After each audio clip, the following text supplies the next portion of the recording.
Sexilio en Castilla y León. ¿Por qué nos vamos? Una entrevista de Teresa Castro. Yo soy Beatriz Cepeda, tengo 37 años, soy bisexual, así que mi letra es la B. Nací en Zamora, pero actualmente vivo en Madrid desde hace 7 años ya. Pues tengo la grandísima suerte, porque lo considero una suerte, de vivir con mi mejor amigo, que además también es zamorano, prácticamente del mismo barrio que yo. Nos conocemos desde que éramos muy pequeños, aunque nos hicimos amigos de mayores.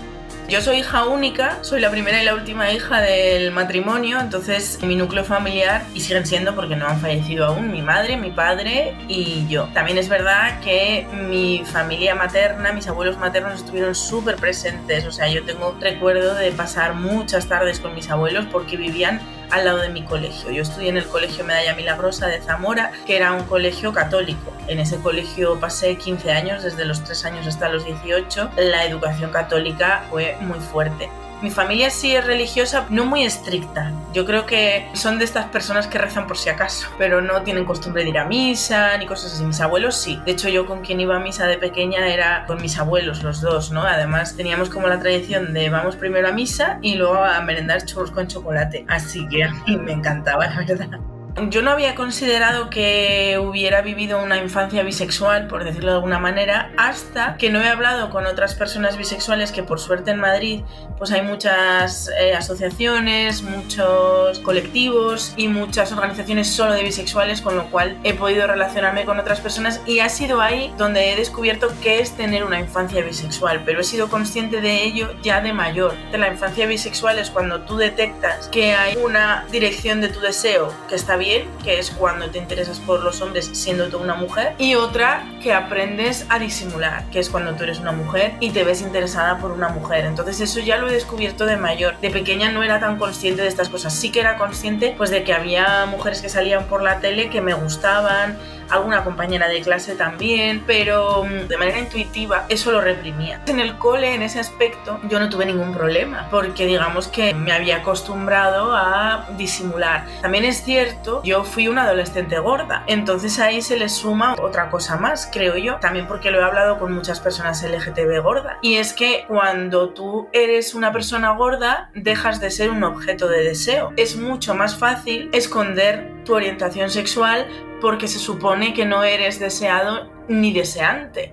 Eres una ameba que pasaba por allí. Eso de alguna manera también te facilita un poco todo esto entre comillas, porque claro, si lo piensas es muy fuerte, ¿no? Que el acoso o los insultos que tú recibas sean por gorda y no porque tengas una amiga con la que te pasas todo el día y no por tu orientación sexual o por los deslices que puedas tener en base a eso. Entonces, la gordura, y esto ya te digo que lo he hablado muchísimo, por ejemplo, con mi compañero de podcast, Enrique, que él también es una persona homosexual y gorda, la gordura te sirve como de coraza o de escudo, porque es mucho más fácil insultarte por gordo, más que nada porque salta a la vista, que insultarte por maricón o por bollera o por otras cosas.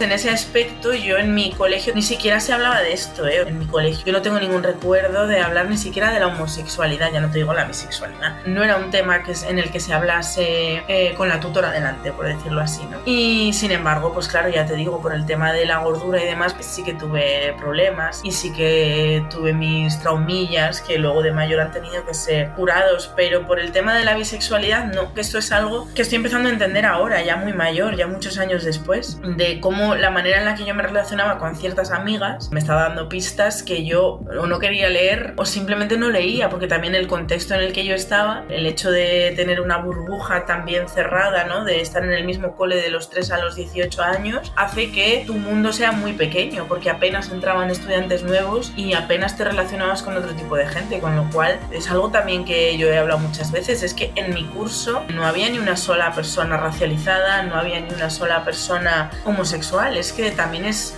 curioso, ¿no? Que en un curso que seríamos unas 50 personas, ninguna persona fuera homosexual abiertamente, porque a día de hoy sí que sé pues de otra chica que era lesbiana y demás, pero es que eso se llevaba, es que ni siquiera se hablaba, o sea, ni siquiera se daba pie a hacer chistes de esta es lesbiana porque era algo que ni siquiera se hablaba, supongo que por el contexto católico del colegio, claro. He sido consciente de mi bisexualidad muy tarde, algo que también he visto que pasa en otras personas y ya me he quedado como más tranquila, porque yo decía, pero bueno, soy tonta, ¿qué me está pasando? pensando, no es que yo fuera consciente de mi bisexualidad tarde, es que yo me nombré bisexual muy tarde, porque cuando yo era pequeña y veía a determinadas mujeres en las tele, me acuerdo perfectamente grabado a fuego una actuación de Gloria Trevi con lo salvaje que ella era y sentir cosas como las podrías sentir por cualquier persona que despierta tu deseo, es decir, que la llama estaba ahí, lo que pasa que yo no la atendía, o yo pensaba, porque esto sí que ya me ha pasado pues durante mi década de los 20, ¿no? Que sí que he tenido relaciones sexuales con mujeres, pues yo pensaba que es que era normal que una chica o un chico en un contexto de fiesta y de pues dejarse llevar, ¿no? Años universitarios, pues probaras ciertas cosas, pero eso no te hacía menos heterosexual. Era como esto que se llamaba heterocurioso, esa etiqueta tan rara que se ha usado. Entonces, claro, hasta que yo no he atado cabos, que a mí me sirvió muchísimo para atar cabos el libro Resistencia Bisexual de Elisa Cole, donde en ese libro lo de menos es que te sientas atraídos por otros géneros, por más de uno. O sea, que eso sería la definición más clara de bisexual, ¿no? Una persona que se siente atraída por más de un género. Lo de menos en ese libro es la atracción sexual, sino el resto de vivencias que conforman a una persona bisexual. Y ahí es cuando dije, pues espérate tú, que esto me ha pasado a mí, pero vamos, página por página y capítulo por capítulo. Con 34 años recién cumplidos, sí, hace poco relativamente. En el cole todo bien, porque una de las cosas que también es bastante común a las personas LGTBI es que compensamos esas cosas que creemos que están mal de nosotros, ¿no? Entonces, si yo sí que era capaz de sentir atracción por otras mujeres, de hecho es que tengo en la cabeza perfectamente a una de mis amigas, a una de las que yo llamaba mis mejores amigas, que he visto desde ahora, pues era una mujer de la que yo estaba enamorada. Para compensar esas cosas que tú sabías que estaban mal, que no hacía falta ni que te lo dijeran, ya lo sabías tú, compensábamos con otras. Y yo pude compensar mis defectillos a través de ser muy buena estudiante. En el cole me fue muy bien porque yo era muy buena estudiante y no hay nada que le guste más a una monja que una chica que estudia, o un chico que estudia mucho, porque en los colegios privados esto de que las medias sean altas, de que haya mucho porcentaje de aprobados en selectividad, pues eso les viene bien para captar nuevos adeptos. En mi colegio yo era una niña bastante protegida, es decir, que cuando se metían conmigo y demás los profesores me hacían caso porque yo era una muy buena alumna. Y en la universidad pues me siguió pasando un poco lo mismo, ¿no? Yo decidí estudiar filología hispánica en Salamanca porque a mí siempre me había gustado mucho la literatura y escribir y demás. Y en la universidad pues seguí siendo una muy buena estudiante, con lo cual mis padres estaban muy tranquilos. Yo tenía esa baza de, como las notas son buenas y ya no vivo con mis padres porque yo me fui a vivir a Salamanca, ya tengo un poco de carta blanca para hacer lo que quiera, porque lo único que importa es que las notas a final de curso sigan siendo buenas. Entonces en Salamanca ya me despendolé un poquito en términos cristianos, porque claro, llegas a una ciudad nueva, a una ciudad donde hay muchísima gente joven. Yo no tenía mi casa propia donde montar fiestas porque a mí me mandaron mis padres a una residencia de monjas, solo mujeres. En la residencia de monjas sí que me encontré con mujeres muy practicantes y muy creyentes, y ahí es donde empecé yo a diferenciarme, decir, no, pues este no es mi rollo para nada, yo voy a tirar por otro lado. Y en la residencia, por ejemplo, sí que era yo una chica bastante solitaria, pero en la facultad, en el contexto de la universidad, ¿no? Una universidad de filología hispánica, donde vas a tocar temas a nivel intelectual, pues es que todos los autores y autoras a los que trabajas pues tienen unas ideas súper progresistas, y los profesores también tenían una manera de enseñarla, pues de enseñar la literatura literalmente opuesta como yo la aprendí en el colegio de monjas, ¿no? Entonces de repente todo era un contexto en el que se propiciaba la libertad de experimentar, de en contacto con muchos escritores homosexuales, y donde se hablaba de ellos ni en positivo ni en negativo, o sea, no los alababan por ser gays, pero te decían, no, mira, es que a este señor lo mataron por maricón, lo asesinaron en la guerra por maricón, y se contaban esas cosas sin ningún tipo de tufillo de, bueno, era gay pero era muy buen escritor, ¿no? Entonces ahí ya empiezas a decir, pues oye, esto es maravilloso porque este es otro contexto completamente diferente en el que yo puedo empezar a ser yo misma. Y yo creo que eso es lo que me pasó en la universidad, que yo pasé de ser una niña constreñida, de ser una niña que se sentía así, agarradica por su familia y por sus monjas, a ser una mujer que hacía lo que le daba la gana y no tenía que dar explicaciones porque sacaba buenas notas. Yo empiezo pues a conocerme a mí, a relacionarme con mucha gente y a empezar también a tener relaciones con mujeres con las que a día de hoy sigo manteniendo relación. Quiero decir que no era un beso de una noche, sino que se forjaron realmente unos lazos que en algunos casos han durado toda mi vida. empiezo a vivir una vida abiertamente bisexual, simplemente es que no la nombro así. Y mi idea de por qué yo no la nombro así es porque yo nunca había escuchado la palabra bisexual en un contexto real. Yo solo había visto bisexuales en la pornografía y en el cine. Yo la primera vez que escuché la palabra bisexual fue con la película de El otro lado de la cama, que fueron unas películas muy taquilleras en su momento, que creo que llegó a haber una trilogía y tal. Había en una de las películas, no sé si era la 1 o la 2, que la trama de la película era todos somos bisexuales. Porque tanto las mujeres como los hombres acababan enrollados entre ellos. Tenían esta premisa de, es que todos somos bisexuales. Y yo, la primera vez que escuché la palabra bisexual fue ahí, en un contexto de comedia, de cine, gracioso y de fíjate qué cosas pasan en la vida, ¿no? Que de repente me lío con una amiga. Así que yo no me nombraba a mí mismo eso porque yo no me veía reflejada en eso, ¿no? Cuando yo me nombro bisexual es cuando me veo reflejada en otro tipo de vivencias y en otro tipo de violencias también, ¿no? Que ya por empezar a hablar de ello, tampoco identificaba que eso fuera una violencia, pero claro, cuando yo me liaba con una mujer en un contexto público, como puede ser pues las fiestas de una facultad, o una noche de fiesta, o en un botellón, unas cosas así, es decir, con más ojos mirándote, la manera en la que me leían los hombres era, pues es una viciosa, o es una chica con la que se pueden hacer tríos, o ese tipo de cosas, es decir, que te convertías en un juguete sexual o en una representación del morbo de determinados hombres, ¿no? Tú solo lo veías como o me rechazan por guarra, porque también había otras personas que te rechazaban porque tú eras más ligera de cascos que otras, o me buscan por guarra. Entonces lo que yo desarrollé fue la capacidad de dominar a los hombres con mi guarrería, es decir, si me querían más guarra podía serlo y si me querían menos podía serlo, pero seguía buscando la validación del hombre. O sea, que eso también es una lectura feminista. Da igual mi orientación sexual, da igual mis deseos, mientras los tuyos sean complacidos, ¿no? Entonces, mis relaciones sexuales en ese momento de la universidad, de los años universitarios, eran un poco así, ¿no? Era de, si a este chico le gusta que yo me líe con otras chicas, pues mira, qué bien. Y si este me rechaza, pues peor para él. Pero lo que yo no estaba haciendo era desarrollar lo que realmente quería, sino por lo que se me validaba. Que eso también es una forma de violencia. Tampoco es que haya costumbre en mi familia de hablar de nuestras relaciones sexuales. A pesar de que mis padres no eran de ir todos los días a misa, ni mucho menos, pero es verdad que tampoco se propiciaba el ambiente en el que hablar con naturalidad de si tengo novio, si no lo tengo, o sea, no, con mi familia estas cosas nunca se han hablado. Cuando he tenido algún novio, sí que se lo he presentado, pero es que yo en toda mi vida solo he tenido 2 novios, lo que llamaríamos un novio clásico, formal, relación monógama.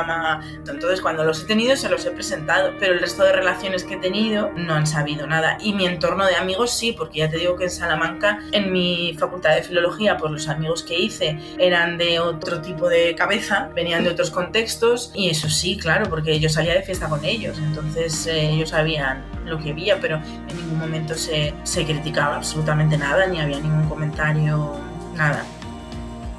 Claro, es que el contexto de Zamora es muy concreto. Zamora te pone muy fácil no volver, porque lo que necesitamos, desgraciadamente, los seres humanos en un contexto capitalista es trabajar y es dinero. Zamora nunca sale en las peores provincias del paro, precisamente porque la gente que se queda en paro se va a buscar el trabajo fuera. Es muy fácil irse de Zamora y es difícil volver.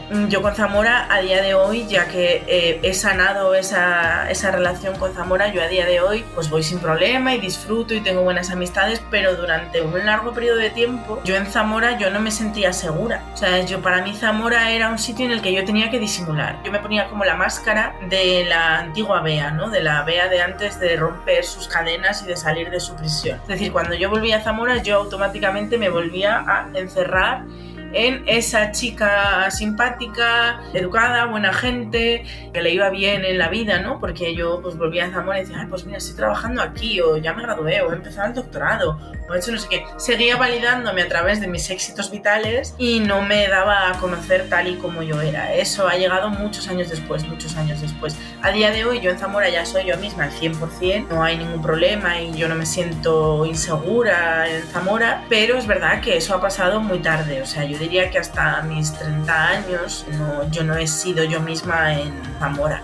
No sé si porque cuando asomaba la patita me daba un manotazo o porque yo misma, como ya me habían dado muchos manotazos antes, pues yo misma dejaba de asomar la patita y decía, mira, como al final yo no vivo en Zamora, yo puedo venir aquí y disimular un tiempito, pues no pasa nada, no hay ningún problema. Y así era mi relación con Zamora. Entonces yo en principio no me planteé volver, no por mí misma, porque ya estaba acostumbrada a cumplir los deseos de los demás. Cumplir los deseos de los zamoranos y seguir siendo una buena niña para mí no era un problema. El problema de Zamora es que en Zamora no puedes hacer nada. O sea, no había trabajo, entonces hasta mis propios padres me decían, tú vete y sal y vete a donde te dé la gana, y ve mundo y corre por ahí, porque ¿cómo vas a venir a Zamora? Si es que a nadie se le ocurre, yo creo que a ningún padre se le ocurriría decirle a su hijo, no, cuando acabes la carrera te vuelvo a Zamora. Si es que eso es una condena, porque no, es que en Zamora no hay trabajo prácticamente de nada. De todos mis amigos, solo se han quedado en Zamora 3 y 2 de esos 3 son porque sus padres tienen negocios familiares, es decir, porque se han metido en la empresa de su padre, es que si no, no hay manera de volver. Entonces eso tiene su parte buena y su parte mala. La parte buena es que como te ponen tan fácil irte,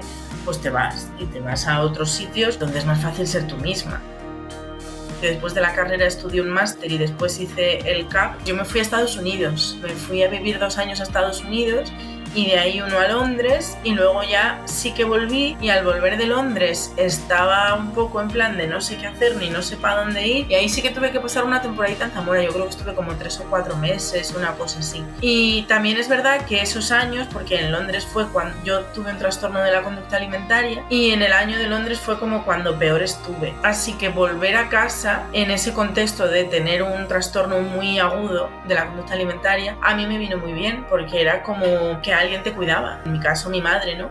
Y mi madre se encargó pues de que yo tuviera un psiquiatra nada más llegar a España, de psiquiatra, psicólogo, no sé qué, empezar tratamiento. Entonces claro, ahí digamos que ser bisexual no me estaba dando exactamente igual.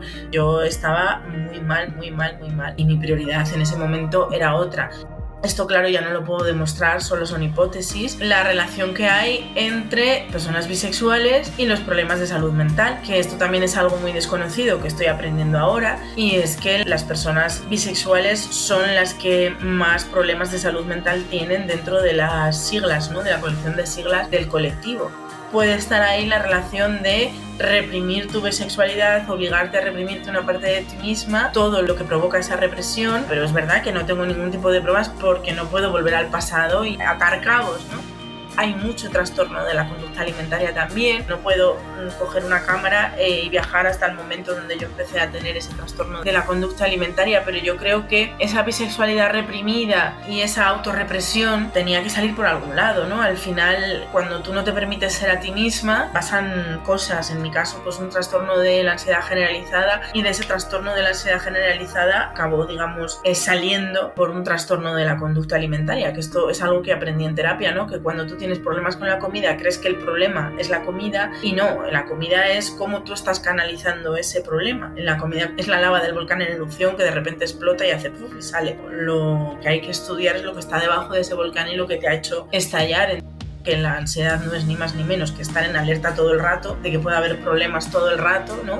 Y entonces, claro, si tú te estás reprimiendo y no quieres que nadie pille tu secreto, tiene sentido que esa ansiedad se cronifique, se transforme en un trastorno de ansiedad generalizada, es decir, de vivir con esa ansiedad por encima de lo normal todo el rato. Y de ahí un trastorno de la conducta alimentaria, pues que acabó reventando cuando en el año en el que estuve en Londres, también porque a nivel laboral pues fue el peor. Entonces yo creo que se juntaron las dos cosas, ¿no? Que la única manera en la que yo me había validado en mi vida era a través de mis éxitos primero escolares y después profesionales, y cuando se me cae lo profesional, cuando en Londres me va mal, ya no tengo nada a lo que agarrarme. Entonces estalla todo y ahí empieza una etapa de 3 años de medicación psiquiátrica y de terapia psicológica en la que tocamos muchos temas, pero no tocamos nada relacionado a lo sexual. Un psicólogo no te obliga a hablar de aquello que tú no quieres, y probablemente yo en ese momento pues o no me sentía preparada o pensaba que el problema no estaba por ahí. Entonces la primera vez que yo hice terapia, el tema de mi orientación sexual y demás, y de mi vida sexual en general, apenas se tocó. Eso se tocó más la segunda vez porque tuve una recaída muchos años después, y ahí ya con esa psicóloga sí se habló, pero en un primer momento yo no veía que tuviera ningún tipo de relación ni nada, ¿no? Entonces pues no hablamos de ello. La única vez en mi vida en la que yo he valorado vivir en Zamora ha sido en la pandemia del COVID. Cuando comparas cómo se hacían las cosas en Madrid y cómo era la vida en Madrid con la de Zamora y dices, joder, pues en Zamora hubiera estado yo muchísimo mejor. Pero es que nunca, en ningún momento de mi vida yo he valorado la posibilidad de vivir en Zamora. En mi caso yo creo que no tiene nada que ver con la orientación sexual, sino con la falta de trabajo. Y más cuando eres una persona un poquito diferente. Que mi sueño no era prepararme unas oposiciones y ser administrativa. Que yo he desarrollado una carrera más cercana a lo artístico y es que en Zamora eso es imposible. Entonces yo no he pensado jamás en vivir una vida ni bisexual ni no. O sea, yo creo que si yo hubiera sido heterosexual y como yo me he considerado heterosexual hasta los 34 años, creo que puedo decirlo, nunca he valorado la posibilidad de vivir en Zamora solo cuando hubo una pandemia. Después un poco de apagar el fuego ardiente de venir pues muy mal del extranjero, tomé yo la decisión de decidir si empiezo un doctorado y volver a hacer algo que sé que se me da bien, que es estudiar. Empecé un doctorado en Salamanca y empecé también a trabajar, coincidió más o menos en el tiempo, que empecé a trabajar como articulista en Will Oversize, una web que en su momento fue bastante famosa, una web relacionada con el body positive, y también a dar clases de español para extranjeros en Salamanca. Cuando vuelvo a Salamanca, la Salamanca que yo me encuentro ya no tiene absolutamente nada que ver con la que yo dejé, ¿no? Porque para mí Salamanca era sitio de alegría, fiesta, jolgorio y libertad, y claro, cuando yo vuelvo, pues los estudiantes tienen 5 o 6 años menos que yo, los universitarios, yo ya no encajo en esas fiestas, y mis compañeros de doctorado pues tienen otro rollo completamente mucho más tranquilo y mucho más de vamos al teatro en vez de salir de fiesta, ¿no? En Salamanca no estoy mal, pero te llevas ese disgustillo de pensaba que lo que yo había vivido años atrás pues seguiría y no, la verdad es que ya no seguía. No obstante, pues también estuve muy a gusto, hice nuevos amigos, es decir, también es verdad que yo nunca he tenido problema para socializar, para hacer amigos, una persona muy habladora, muy extrovertida, con lo cual me va bien. Y seguía todavía con la terapia psicológica y psiquiátrica mientras hacía todo esto. Y de repente un día pues recibo la llamada de Mediaset España de si quiero empezar a trabajar en un proyecto nuevo en Mediaset. O sea, nunca hubiera imaginado yo irme a la tele o... Pues la verdad es que en ese momento me sonó como muy bien. Me he vuelto a Madrid de un día para otro porque me llamaron un jueves para incorporarme el lunes. Es decir, me tuve que mudar en un fin de semana, dejar el doctorado. Yo me voy a vivir con la Canelli, que es mi amiga de la infancia de Zamora. El contexto en el que se mueve la Canelli pues es únicamente LGTBIQ+, es decir, es una burbuja de aquí todos somos mujeres, maricones y demás, y empiezo a conocer gente interesantísima, empiezo a ver películas interesantísimas, empiezo a ver las cosas de otra manera, a conocer otros ambientes, a conocer otros contextos, otro tipo de gente, y ahí es donde empiezan a despertarse, digamos, las llamaradas de atención, o sea, las que era imposible disimular. Y ahí, en ese contexto, donde de repente un día me paro y echo un poco la vista atrás de mi vida, en ese momento también estaba en terapia por segunda vez, por una recaída que yo había tenido, y ya también con ayuda un poco de la psicóloga, con ayuda de mis amigas de aquí, de Madrid, como que empiezas a poner las cosas en orden, mi mente fueran muchas piezas sueltas, y en cuestión de una semana todas las piezas hicieran clac y todo tuviera sentido de repente, lo cual también fue para mí un poco shock, porque lo que a mí me pareció mentira de ese proceso es cómo no me he dado cuenta, cómo no lo he hecho antes o qué estaba pasando. Y a mí me ha sanado mucho también de Madrid, en el que yo vivo, ¿no? Ese Madrid tan LGTBIQ+, el tener acceso a reuniones de mujeres bisexuales, a talleres de personas bisexuales, porque aquí hay muchas asociaciones, organizaciones que fomentan este tipo de encuentros. Las vivencias de las personas bisexuales sí que difieren un poco si son de hombres, de mujeres o de personas no binarias. El género aquí sí que tiene un poco que ver. Y en esas reuniones no mixtas de mujeres bisexuales, pues de repente te das cuenta de que personas con las que no tienes nada que ver, que vienen de contextos muy diferentes, de edades muy diferentes, todas tenemos más o menos las mismas vivencias. Y ya es cuando yo digo, o sea, es que fue en cuestión de una semana me empiezo a nombrar bisexual porque era ya como blanco y en botella, cariño, es que ya no le podemos dar más vueltas. Hasta que yo no he curado mi relación conmigo misma y me he aceptado tal y como soy, que en eso también se incluye la bisexualidad como mujer bisexual, yo no he tenido los ovarios y la fuerza suficiente como para mostrarme públicamente en cualquier circunstancia y en cualquier contexto como mujer bisexual y que me diera exactamente igual todo lo que pasara, todas las reacciones, ¿no? Si yo a día de hoy tengo que volver a vivir a Zamora, yo no tendría ningún problema porque ya soy una mujer visible, ya sabemos todos lo que hay y el que no lo sepa o al que le moleste, pues es que es su problema, no es el mío. mío, yo seguiría siendo la misma persona que soy en Madrid y seguiría rodeada de bolleras y de mariquitas porque es donde yo me siento realmente cómoda. Entonces eso estoy completamente segura de que sería igual y que yo ya no voy a dar pasos atrás. Pero claro, eso es ahora. Si yo en algún momento pasado de mi vida me hubiera visto abogada pues a quedarme en Zamora por lo que sea, porque enferma un familiar y hay que cuidarle, porque me sale un trabajo, milagro, pero bueno, también puede ocurrir, por lo que sea, me hubiera quedado en Zamora, pues yo no lo sé, yo creo que no sería la persona que soy ahora, porque para mí fue fundamental ese paso por Madrid. Entonces, si no lo hubiera dado, seguiría siendo esa persona que igual seguiría necesitando medicación psiquiátrica, pero bueno, también hay muchas personas que viven así, ¿no? Que viven toda su vida con el diazepam en la mano y hacen lo que pueden. No lo sé. Lo que está claro es que la evolución que yo he hecho a nivel personal sola no la podría haber hecho. Eso lo tengo clarísimo, porque a mí lo que me ha servido es haber conocido a otras personas y esas personas no están en Zamora, entonces yo no podría haber dado ese paso, haber hecho esa evolución, pero si tuviera que volver hoy, pues quizás yo sí sería esa persona y podría ayudar a otras personas a evolucionar, ¿no? Entonces, o montar, pues yo que sé, en Zamora es que no hay una asociación LGTBIQ+, pues podría montarla yo, pues sí, entonces a lo mejor esta es buena idea que me mude yo a Zamora y empezar a hacer cosas.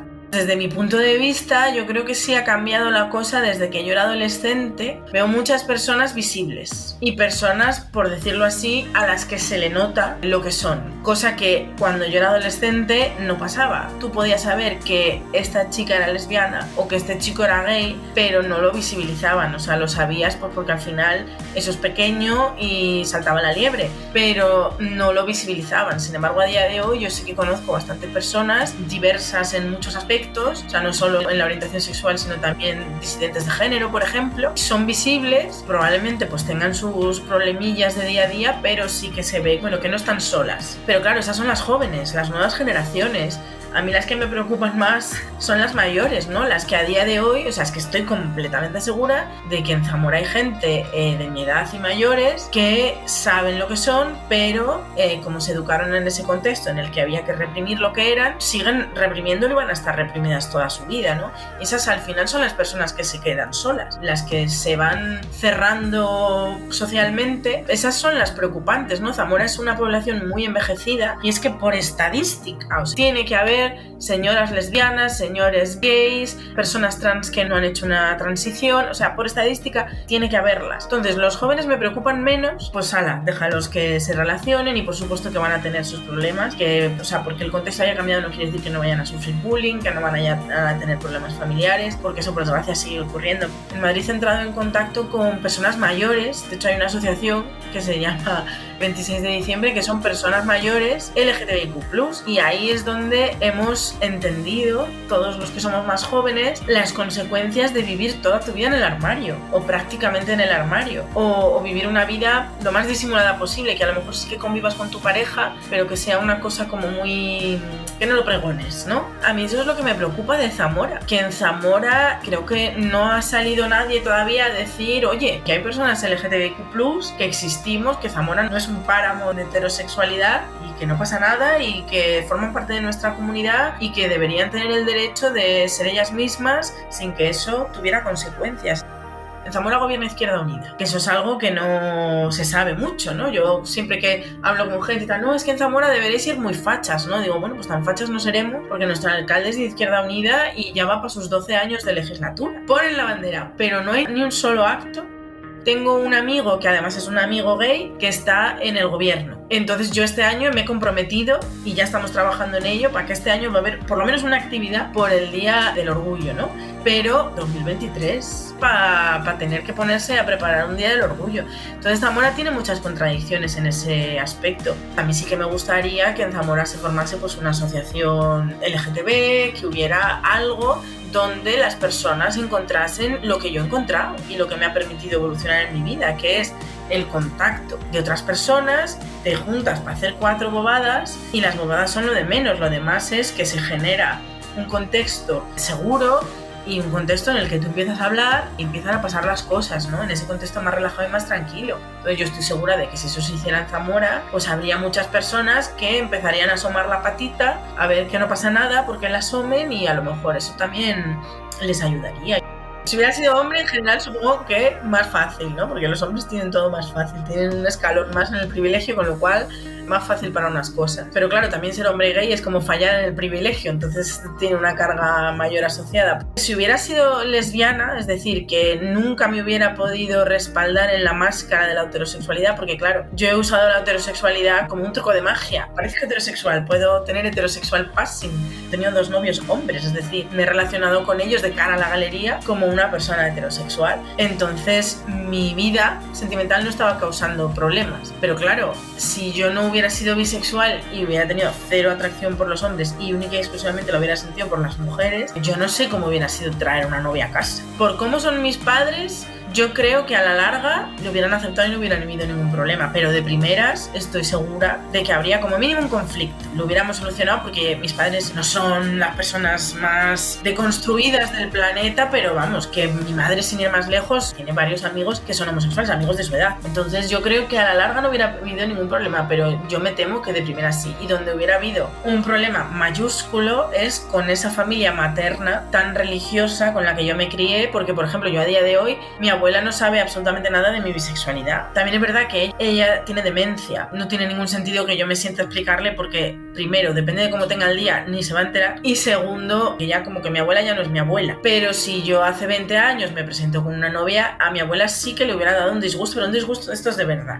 Mi abuela es esa persona que te haría este comentario: pobrecita Pilar, que el hijo le salió maricón. Como qué disgusto, ¿no? Pobrecita lo que tendrá que pasar esa madre. O sea, no es tanto el odio hacia el niño mariquita como el ay, qué pena esa familia, qué disgusto tan grande, qué desgracia lo que les ha ocurrido. Entonces mi abuela pensaría que yo soy una desgraciada, que me ha pasado algo terrible y sentiría muchísima pena por mí y sentiría mucha pena ella misma. Pero creo que a la larga pues nos habríamos entendido, porque nos hemos entendido por otras cosas. Si hubiera sido una persona transexual, es que las personas trans que yo conozco pues han tenido muchos problemas familiares, evidentemente. Y sí que es verdad que conozco una chica trans en Zamora que ha tenido 0 problemas, y yo la conocí con 7 años y la he visto crecer y la he visto transicionar, porque cuando la leí con 7 años todavía era leída como niño y tenía nombre de niño y demás. El único caso de persona trans que yo conozco que ha tenido todo el apoyo familiar y todo sea zamorano. Si yo hubiera sido un chico trans, es que como eso todavía, entre comillas, es más raro, porque la sociedad está más sensibilizada con las mujeres trans, pero a los hombres trans todavía no se les ha dado mucho espacio. Hay mucha gente que cree que todavía no existe. Eso habría sido tan raro para el contexto zamorano que yo no sé qué habría podido salir de ahí, la verdad. Las personas intersex también dura esa experiencia, porque al final son personas medicalizadas desde que nacen, ya se les considera una patología. Me cuesta mucho ponerme en el lugar de una persona sexual porque es algo tan contrario a mis propias vivencias. No sé cómo habría sido, la verdad. En el momento que te sales de la norma, la manera en la que la sociedad zamorana se protege a sí misma es a quien se sale de la norma, como mínimo lo tenemos que zarandear. Que la gente se va no tanto por su orientación sexual como por las oportunidades laborales o de estudios. En Zamora no hay universidad. En Zamora hay un campus universitario que pertenece a la Universidad de Salamanca y que tiene 6 o 7 carreras, pero si no quieres hacer alguna de esas 6 o 7 carreras te tienes que ir sí o sí. Eso es bueno en el sentido de que mucha gente LGTBIQ+ aprovecha la excusa del estudio para largarse de Zamora. Pero claro, es bueno en un primer nivel, pero a la larga es malo porque se nos está yendo la gente, estamos echando a las personas LGTBIQ+, le estamos poniendo puente de plata para que se vayan. Pero ¿qué pasa con las que se quedan, por los motivos que sea? Para mí lo más importante sería que desde la política se hiciera algo, porque a mí me resulta muy chocante y muy incoherente que tengamos un gobierno de izquierdas, que haya personas LGTBIQ+ en las concejalías, porque las hay, y no se estén haciendo políticas desde ahí. Y segundo, a Zamora creo que le falta mucha organización, que no hay lugares de reunión, que no hay actividades, que no hay espacios seguros, porque antes por lo menos yo creo que había un par de bares gays, pero a día de hoy no hay ninguno. En Zamora falta lo básico. No podemos soñar con el desfile del orgullo zamorano si no hay una asociación LGTB. Hay que empezar por el principio. Y el principio es ya no impedir que se vayan las personas LGTBIQ+, sino que las personas que aún no se han ido o que han vuelto tengan espacios donde no solo sentirse ellos mismos, sino también desarrollarse. que una de las cosas que más te ayuda a formarte a ti como persona LGTBIQ+, es entrar en contacto con otras, tomarte un café con ellas y escuchar sus vivencias y verte reflejadas en ellas y darle sentido a lo que a ti te está pasando. Y creo que eso sería muy valioso tanto para los jóvenes como para las personas mayores. Imagínate, fíjate, Zamora, la población más envejecida de España y en algunas zonas de la provincia la población más envejecida de Europa. Pues el sitio perfecto para montar una residencia LGTB. Entonces, para mí el camino sería ese. Si tengo que decir algo negativo del sexilio, es el hecho de estar lejos de mi familia. Es decir, yo con mi familia tengo buena relación, yo a mi familia la quiero, me gusta pasar tiempo con ellos. El hecho de que mi vida se haya separado de mi lugar de nacimiento, pues ha generado sufrimientos, ¿no? Cuando yo me fui a vivir a Estados Unidos es cuando más lo noté, que de repente tú quieres estar en tu casa por algo y no puedes. O sea, esa sensación de impotencia es dolorosa, pero también evidentemente ha tenido su lado positivo, y es que yo haya tenido la oportunidad de desarrollarme completamente fuera. Y ojalá, como persona ya desarrollada, visible, activista también, que ha aprendido a vivir y a relacionarse de otra manera, me encantaría poder tener la oportunidad de volver a Zamora y devolverle a Zamora todo lo que yo he aprendido fuera, porque de verdad que creo que Zamora lo necesita.